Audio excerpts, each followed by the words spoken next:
Hey guys, welcome to our review of Andor, the final episode and the series overall. It's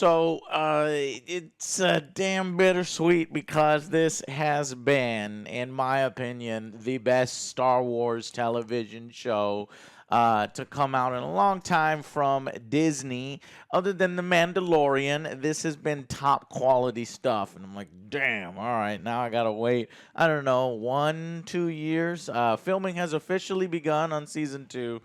So I'm happy to see that and hear that Disney is continuing to support the show because this was really good. And this was recent news in Disney.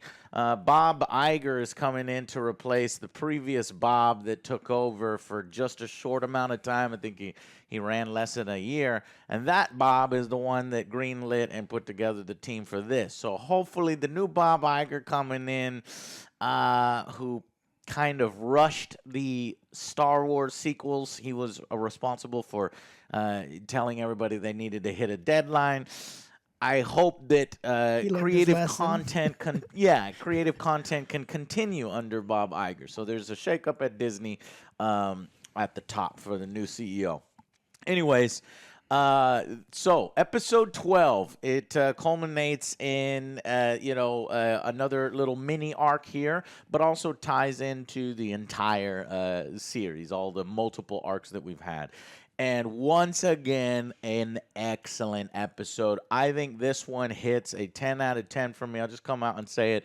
I really liked the music, the instruments, the funeral, the fucking Empire trying to crack down on Ferrix, and Ferrix essentially fighting back, and how basically this is the story of how Andor comes into the fold of the rebellion, right? Because, when we first meet Andor, he's kind of, on his own, and now he is fully integrated, I think, into the inner circle of the rebellion. Now, it's what did you guys think of this I thought this one? was a good episode. His theme was tying loose ends with everyone.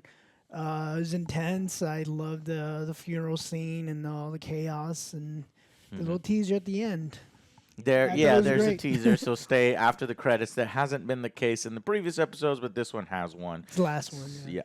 Yeah, I love this episode. I think it was, we've seen some series not end super strong, and this is, they nailed it. And so it was chaotic, it was emotional. It's just smartly written television, and they have interesting ways to solve problems that they themselves kind of created. Because sometimes they just kind of gloss over some things, and it's just not the case here. This is so well thought out, so well planned, and I just hope that season 2 is exactly the same way, because I think this is significantly better than The Mandalorian. Like there's episodes of The Mandalorian, and even in season 1, I don't think are very good, and people were mad This at me. thing was very consistent all the way through. So you know what? I'm going to say it. I'm glad that you did it first. You had the courage to. I think this might be better than The Mandalorian. And I love for The me as well. Mandalorian. No, I like Mandalorian better as a character, right? I like some of the individual characters in The Mandalorian better. For sure. Obviously, Grogu. Obviously, Jin Djarin, and some of the side characters. But as far as which one tells a more coherent story, a more consistent story, and gripping every single episode, that it's done at top tier, what you would consider, what's on HBO. I know HBO isn't as good as it used to be, but back in the day, you're like, oh, shit, is that on HBO? Okay, yeah. So this is the kind of shit that, would be there. So I think I'm there with you. We'll see what happens in season 3 of Mandalorian. Maybe that can exceed it. But I think it's at the very least on par with that, and that everybody who enjoys Star Wars should definitely give the series a try, at least 3 episodes. So we'll jump right in, and then we'll give this particular episode a rating, and then we'll give the series overall a rating and talk about all that. But in this particular episode, we have essentially, the tensions building on planet Ferrix. You have a guy building a bomb. You have in the Imperial shuttle landing, and Miro comes out with some death troopers, guarding her, and personally oversee what's about to happen here. Bix is still a prisoner, so we have to wrap that storyline up, and so Miro just shows up. She's like, I want walk around town. It's like, I'll pull an escort for you. It's like, but you just had the Death Troopers. Where did they go? And the Death Troopers are our escorts. So I don't know. Maybe they filmed one scene after and that scene before. But okay, so she has a personal escort of Death Troopers. Which, by the way, get their ass kicked very easily by Andor. It's like, damn, man. It doesn't matter what level of troopers, they're going to get their ass kicked. Except for, I think, now it's not fair because Luke, with the green lightsaber, obviously, he's at a much higher power level than the Dark Troopers or those other ones that we saw in The Mandalorian. But Death Troopers are just fancy black armor, as we see in this episode. Anyway, so they're talking essentially about Andor coming back on the planet, the various characters here. We also cut to Mon Mothma, who has a small part in this episode. And her storyline kind of, isn't the focus of this particular one. I'm sure we're going to get Mon Mothma coming more to the front in Season 2. But she basically finds a creative way to, have some prying eyes, maybe look elsewhere. She kind of blames her husband, right? For it's a gambling problem. Yeah, he's gambling again. all that money and, is disappearing. And so she does that while also simultaneously agreeing. It's gross and it's shitty. And I guess I got the wrong impression, Joe. When you and me watched that episode, I thought that it was just like a rendezvous and he wanted a one-night stand or something like that. But apparently it's just a marriage. It was just an arranged marriage. Yeah. It's like, okay, I thought it was weirder than that. It still sucks. But if her daughter is willing, then it takes away from that whole, I must make sacrifices for the rebellion and I'm doing something I don't want to do when your daughter wants to do it. So what's the problem? She still thinks it's a gross custom. Yeah. But it's just. But it just takes she away wouldn't that pick impact. him as a suitor. Right. And plus he's like a tiny kid when they actually show him off. Anyway, so Andor shows up on the planet and he learns about Bix, obviously Marva. Just as we thought, it was going to be a rescue. Mm-hmm. Yeah, and then the wall, and so we get this nice, collection of scenes. Wall of the mantra of the little manifesto that the kid had written before he died is being read off, and it's well written. Of course, I expect it to be, planting that seed, that spark of the rebellion in Andor as he reads it and ponders it. Meanwhile, the ISB want to kind of pull back forces, set up a little trap so that they can make it more appealing for Andor to show up and, for anything to happen so that they can do a crackdown on it. And what else we got? Miro is really unhappy that the ISB... We learned that Mon Mothma's driver is an informant and an informant to Miro's rival in the ISB, that dude who she pretty much took away his power and his sectors and things.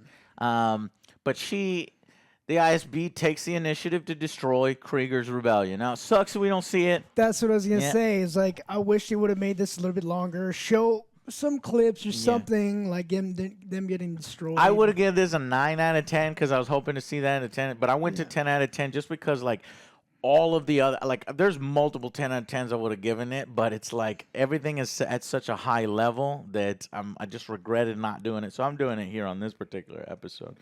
But yeah, so we don't get to see that. We really mainly see Miro be like, what? You didn't even keep anybody alive. This is not, you guys are doing things wrong. And he's like, well, just make sure you get access.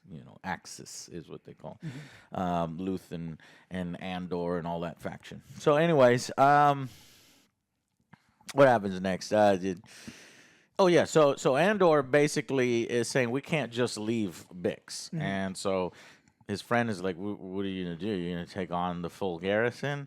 And they use some clever tactics here to hide himself under the tunnels, using a tower to kind of spy. Andor's able to see multiple factions. He sees Luthen here. He's like, these motherfuckers here to kill me. And then, he sees, the ISB and the funeral taking place. And unfortunately, one of his friends notices him, and this is the opportunistic guy from some of the early episodes, kind of rats on him to the Imperials. And instead of rewarding him, they just beat him up. So that's what you get, man, motherfucker. He wanted double, right? But they're like, nah, just tell us where he is. And he does. And so they set it. They go after Andor, but luckily he is not there. You know. Just There was a cool line that he was like, you know, take care of yourself. You know, when he's gonna go attack the garrison or whatever. He's like, it's too late for that. And foreshadows what's happening to this motherfucker. He's like, my life was forfeit at that point. You know, now I gotta do what I gotta do. So I liked that. And I can't forget Cyril, Captain Crunchman. What did he do? I hear in this episode, Alex. Or yeah, go ahead. Either one of you. Yeah, I mean, this is a storyline that they wrapped up kind of nicely in this episode. I just still feel that overall through the whole thing they spent too much time. But he ends up rescuing Miro in a bit of a riot. So he shows up with the guy who Sergeant friend. Yeah, and they, I don't know why the sergeant guy showed up, but they showed up. They're trying to get their lives. Lackey. Yeah, I mean, but he's working on a smelter. You're like, yeah, I'm gonna go into this other system. It's like, how do you get money for that? But so they show up, and he ends up rescuing Miro. With a weird awkward He has. scene. It's Like, just, Joe what's is going on? Joe's like obsession. Yes. Because he sees her and he's like, like this Even guy when he rescues her, he's is like, so much sexual attention. And plus, when he rescues her, and we'll get to the riot here. He pulls her out of the riot, and they're so close to each it's other. like, are She's they like, gonna kiss? Or it's what like, are they what gonna is- do? that would be inappropriate if he's like kissing here. It's like, okay, I don't know, Empire Love. Now we're looking at Empire Love. There's some interesting things that they're exploring here. Yeah. Now, it doesn't come to fruition here, right? But it's certainly there is something between these two that doesn't get resolved in season 1 that obviously will continue in season 2, and hopefully they take care of that. So the Mon Mothma and the Cyril Miro are going to continue there. But here we are mostly focusing on Andor's transition into the rebellion, and that was done very well. And so how does he make the transformation? Well, essentially the people of Ferrix are holding a funeral, and as soon as I saw a band, I was like, what are these? Because I forgot about the funeral. I was like, what is it? It's just a band, random band. But I loved like the instruments and shit. And as soon as you start to hear some of the songs they were practicing, I was like, oh, it's funeral procession as they go out here. So the metal toll guy starts banging away on the metal bells. And it's just this lived-in, real world, right? That there's so much care in world building and lore and just the authenticity of it all. It really works. And then there's the Imperials see the procession and they're like, let's do a show of force here. So they send their soldiers and they have these like riot shields, and so they're kind of like a police force, and form a fucking perimeter where I guess, I don't know, they're penning them in, and I was like, I don't know what's going on. Are they gonna prevent them from completing the funeral? I'm like, that's a really bad idea. And this could give the whole planet the motivation to be like, okay, fuck you. Now you're fucking with our funerals. That's it. We're not taking any more. They got permits for 40 people, and they showed up with hundreds, which is why the people lined up, and they're like, look, you're pushing. I kind of missed that. Yeah. Okay, so that's the Daughters of Ferrix or whatever had kind of put it together. I like their costumes. I like it just feels like cool. This is a cool faction. Anyways, so as that line forms, you have this funeral gathering two segments of the procession, and then they kind of stop, and then they start again. I'm like, oh shit, we're gonna have a confrontation here. They got great music, by the way. And at that moment, I was like, this is 10 out of 10. I'm liking this. And they're kind of closing in on Andor while all the music is going and everything is coming to a crescendo. And it stops when the little droid projects Marva on, for everybody to see. And she's got a speech. She's like, I am Marva Andor. of Ferrix, and she kind of basically explains how this planet has been taking it on the chin, and because they have each other, and they're just sick of this growing cancer and this basically talking shit about the Empire right in front of him, and the fucking officers are like, oh shit, this is not good, I want to shut that down, shut it all down. And then he tries to cover the robot with his jacket, but it still plays, and she's like, fuck the Empire, basically. This is how I want to go, by the way. I want you to turn me into a brick and then smash my enemy in the face with that brick after I'm dead. Yes, that was just like, yes. Holy shit, I thought the brick was going to break. Yeah, we thought the brick was going to be used in the building and placed all nicely. No, her body cremated into a brick and smashes the Empire. Figuratively, it is so cool. When you think about it, and it's like, mwah. Anyway, so then they clash. The funeral line, people just start fucking kicking, and I'm like, okay, baby, we better be careful, because the Empire can open fire at any moment. I was like, please. I was like, in my head, I was like, wouldn't it be awesome if like all the fucking band members are like, do.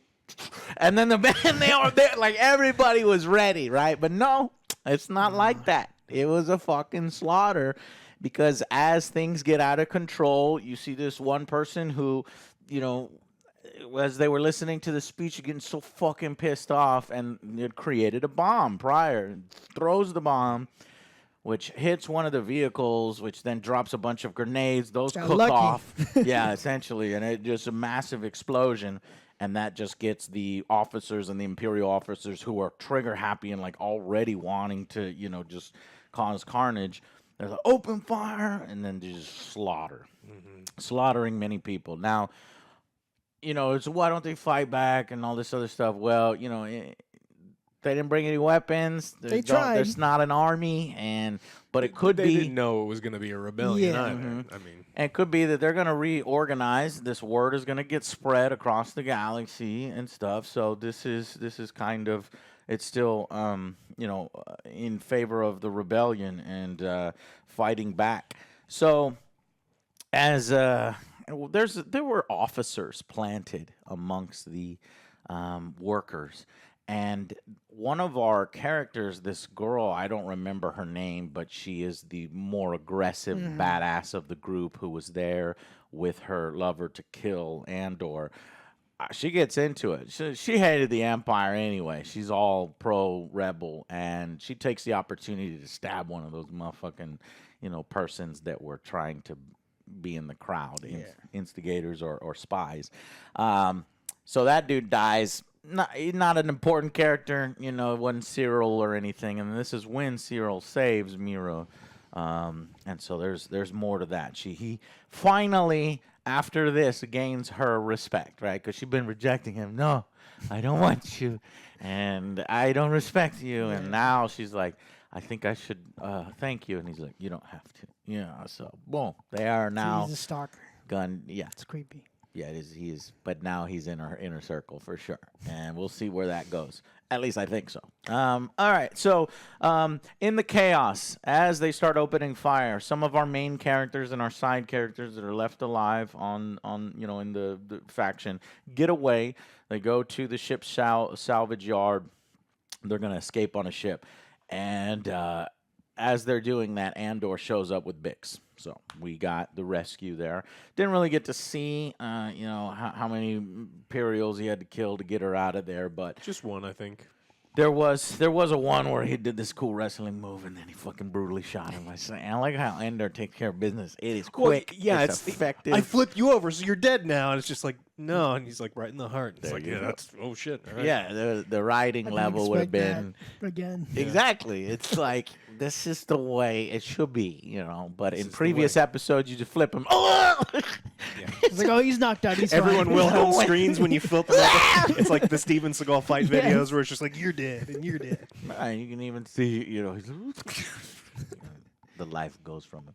Anyways, so he shows up with Bix, and he basically gets her out of there, and they escape. And he's like, I will find you, and So we got the robot, we got his buddy, we got one of the daughters of Ferrix, we've got Bix, and he tells him fly low, and trying to help him get out of there. But he doesn't go with them. Does not go with them because he's got unfinished business with Luthen. So next scene we see Luthen on his little jet bike and flying back to or going back to his ship. And he's like, let's get out of here, but something's wrong, and you can tell, and boom, Andor shows up right behind him. Could have killed him. Easily could have killed him. Made a point that he could have killed him. But instead, he's like, you were here to kill me. And he's like, yeah, you don't make it very easy, do you? And he's like, go ahead. And he left his gun right there, sees this guy, says, is this a trick? No, and it's to show that it's like, I am ready. You know what I mean? You don't need to kill me.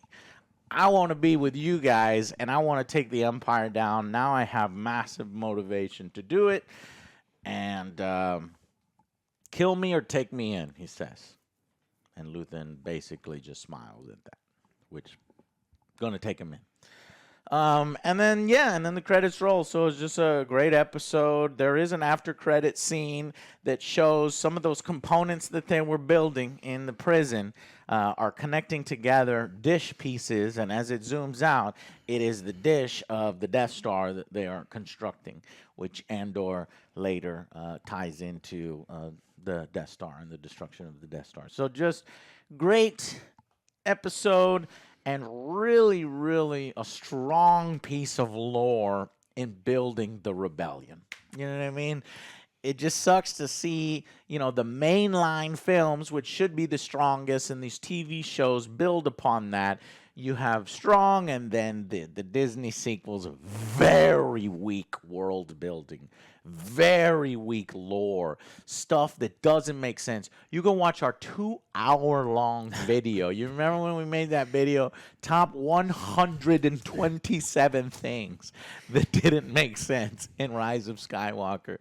And you try to do this in this series, and there's very little. I'm sure you can find one or a couple. It's writing. That's the nature of things with drama and tension and setting things up. But it's just a shame. And it's like, fuck, man, if you could have had these writers take care of those films, we can have this legendary series that, again, like the original Star Wars, that I can watch over and over and share with my friends, my family, my eventually children, and pass it on. But the Disney sequels, I just want to forget. I just want to pretend they didn't happen, and it just sucks. So it just really shows you, when you have the responsibility of a legendary franchise, you need to treat it right, get the right talent, get the right writers, have a plan, and execute it. And Andor is everything that the Disney sequels should have been. Yeah. So on that note, let's go ahead and give this episode a rating, and then the series overall. So this episode, I already told you guys,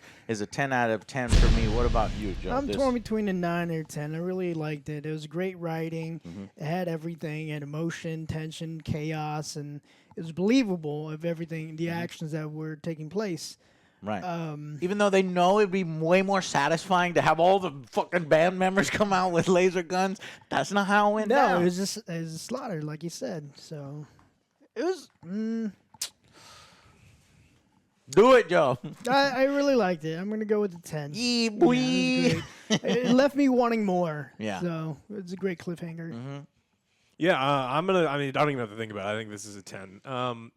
It's so easy for bad writers to put out a bunch of plot threads, and have it go fucking nowhere. And you can watch it like Lost, Game of Thrones. There's a bunch of them, right? If you don't know what the fuck you're doing, it's really easy to generate excitement and have it. But having everything come together as well as this did is really, really difficult, because a lot of series don't end in a really satisfying way. They just they do cliffhangers over and over and over because they don't know how to fucking finish something. Yeah. This had a little bit of a cliffhanger, but it also had a finished story. Had it ended and they hadn't done a season 2, I would have been upset that there wasn't one, but I still would have been satisfied with this series. And that's truly hard to do. We don't get that very often. I almost feel like they knew they were getting a season 2. If they knew they weren't getting a season 2, they probably would have wrapped the stories up a little bit differently. Yeah, I could see that they would do that, but I mean, just even like we know where Andor is, we know where he shows up in Rogue One. It could all all could have made sense. So I think that everything here was really really strong. So Okay, so now, so this is 12 episodes, variety of ratings that I gave, but really some of these were on the scale of, a TV show. It's hard to give individual ratings when they're like picked out of the middle of an arc. You know what I mean? Sometimes I think I gave it a low as 7 or 6 sometimes, but I would go back and change a lot of those ratings. None of that matters though as you get granular and stuff. Just realize that once the full picture has been filled in, this is the rating that matters. So, season 1 Andor. The rating I give season 1 Andor, without a doubt, is a 10 out of 10. This is something that I could recommend to any Star Wars fan, even people that don't even like Star Wars. I think it's a good, well-told story that might be getting them into Star Wars, though as they watch some of the other, they're like, that wasn't like Andor. No, yeah, but there are some good stuff too. So, it's something for everyone, and I really thought it was well executed, and I was very surprised. I'm over here the least excited. Remember that moment, Joe? We said it multiple times, like, Andor, I don't know, I don't care. And it went from the lowest to the best. And so I got to give it, graded on that curve, it's a 10 out of 10. What about you? It's going to be a solid 9 out of 10. It's a must-watch, great episode. Like, now you can watch everything all the way through. Mm-hmm. You must. Yeah. Yeah. We watch it, like, periodically, and then kind of that yeah. hindered Yeah, some yeah. of our If you scores. you could go But now you quicker. have everything. It's completed. Must watch. yeah, I think that the issue with trying to score an individual episode in something that's a one cohesive story is just the same way as like, tell me about the way the flour tastes. It's like, well, the cake's not baked yet, man. Like everything without context in a vacuum doesn't always make sense and translate. And so like, I think that this is a 10 out of 10 series. I think this is the best thing that Disney's done in Star Wars. Yeah. I can't think of any. I mean, there's individual episodes of The Mandalorian that are like fucking 10 10 out of 10 out of fucking 10. amazing. And I think that this whole series is just, I had no expectations coming in, which may have helped it.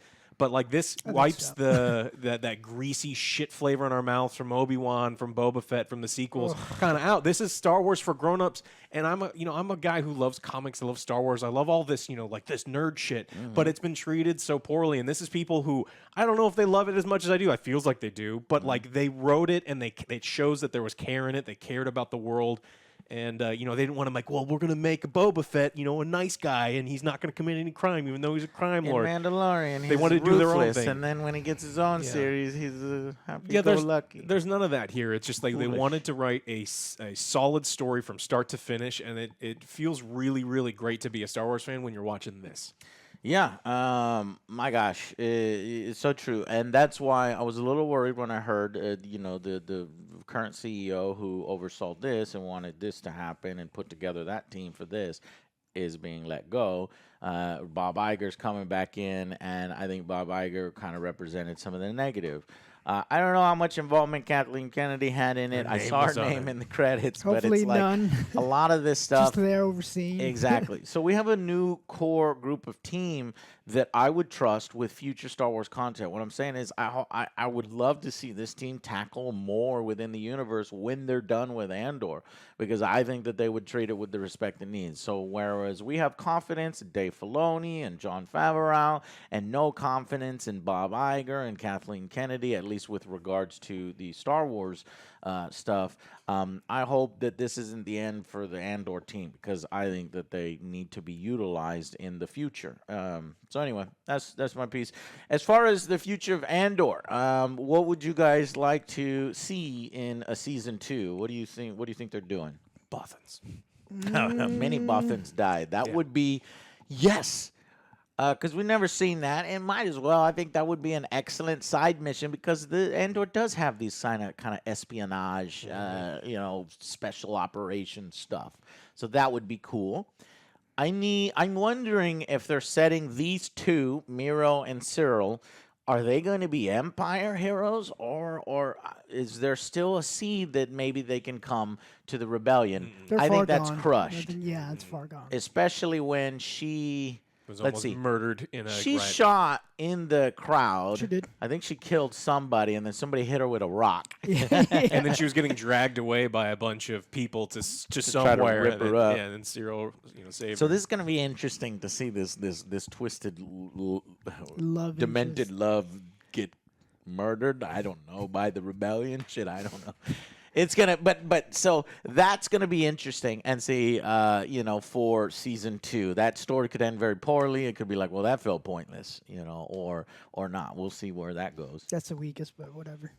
And then Mon Mothma, I'm thinking definitely is going to be doing more, and she's a great actress, and those parts were really strong and central. This sort of politics and this backroom dealing was very interesting in season 1, so hopefully that will continue in season 2. And then, basically the transition into the Andor film, or the Rogue One. So honestly, this makes me want to rewatch Rogue One. So that's a good thing. Rogue One's a great film, and yeah. So that's what we think. Where do you think they're going with it? Where do you think they're doing with Cyril and Miro and Tatooine. We got to go to Tatooine. No. You gotta say, you So we gotta got- set up Yavin 4. No, it's true. I think that's gonna be another thing. You gotta get a Ravel base. Tatooine? That fucking no Yavin 4, not Tatooine. I Okay. forget. Yeah, but So- Disney Plus, everything is like. Yeah. No, we're not going to do that. That kind of flew over my head. No more Tatooine. Tatooine is so Star Wars, but we're sick of it. So, anyways, that's going to be it for this one, guys. It is just damn it. Bittersweet. I got nothing to look forward to, right? Everything's Yeah, Mandalorian next year, early next year is what I can look forward to. And until then, thank y'all guys so much for watching. Tell us what you thought, and we will see you on the next Angry Joe Show. Bye, guys.